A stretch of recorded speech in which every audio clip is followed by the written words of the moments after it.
Dalam kunjungan kenegaraannya ke Amerika Serikat, Presiden Prabowo Subianto memenuhi undangan Presiden Amerika Serikat Joe Biden.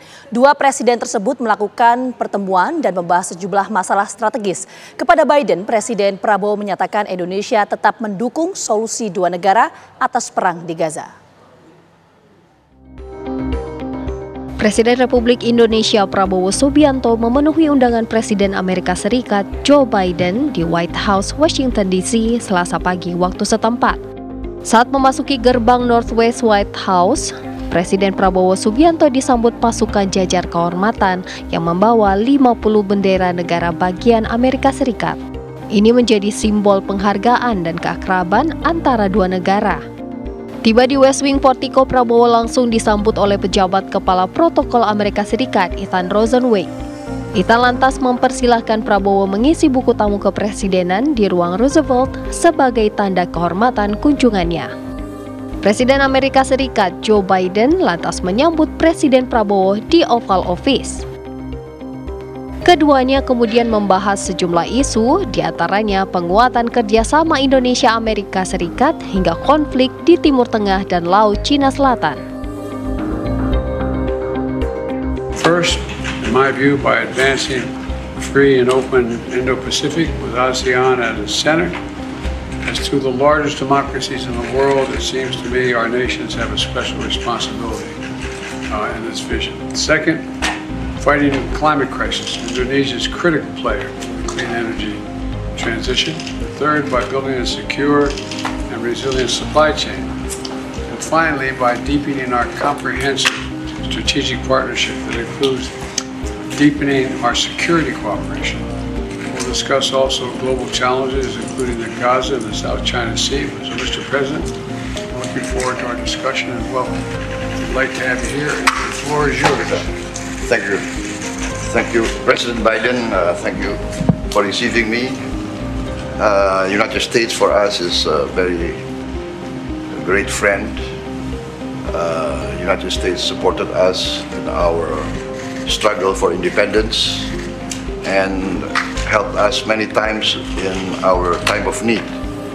Therefore, I will work very hard to strengthen Indonesian-United States relationship, and I would like to work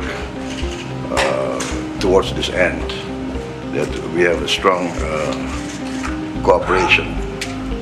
Once again, President Biden, thank you very much for thank you. Look forward to our discussion. Thank you, sir. Thank you. Presiden Prabowo juga menyatakan Indonesia tetap ingin penyelesaian two-state solution atau solusi dua negara terhadap perang yang berkecamuk di Gaza, Palestina. Kemarin sama Gaza dan Cina Selatan sama ya kita bahas itu. Saya tetap menyarankan two-state solution. Sebetulnya mereka juga setuju. Kita bekerja, kita berharap untuk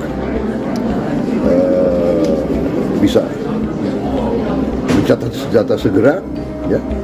Laut Cina Selatan kita bahas, saya katakan kita ingin kerjasama dengan semua pihak, kita menghormati semua kekuatan, tapi kita juga akan tetap mempertahankan kedaulatan kita, ya. Tapi kita saya memilih selalu mencari peluang untuk kerjasama.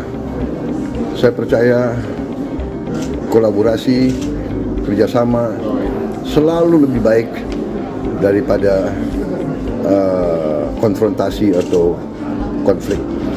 Tentunya ini harus diupayakan, ya, tidak akan datang sendiri. Harus ada upaya untuk membangun saling percaya, saling menghormati. Sebelum bertemu Biden, Presiden Prabowo Subianto memenuhi undangan makan malam bersama Menteri Luar Negeri Amerika Serikat Antony Blinken. Acara makan malam bersama ini digelar pada Senin malam di American Foreign Service Association di Washington DC. Kedatangan Presiden Prabowo disambut hangat oleh Menlu Amerika Serikat Antony Blinken. Kepada Prabowo, Blinken menyatakan pentingnya kunjungan Presiden Prabowo ke Amerika Serikat. Terlebih sudah 75 tahun hubungan baik antara kedua negara terjalin. Kepada Menlu Amerika Serikat, Presiden Prabowo Subianto pun menanyakan perihal Palestina. Dan Blinken menyatakan tengah bekerja keras menyelesaikannya.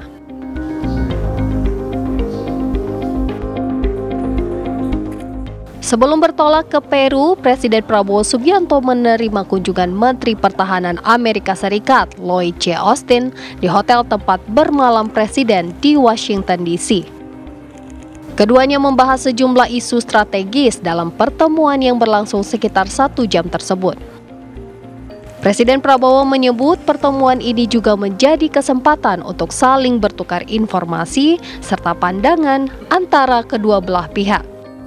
Tim TV One mengabarkan.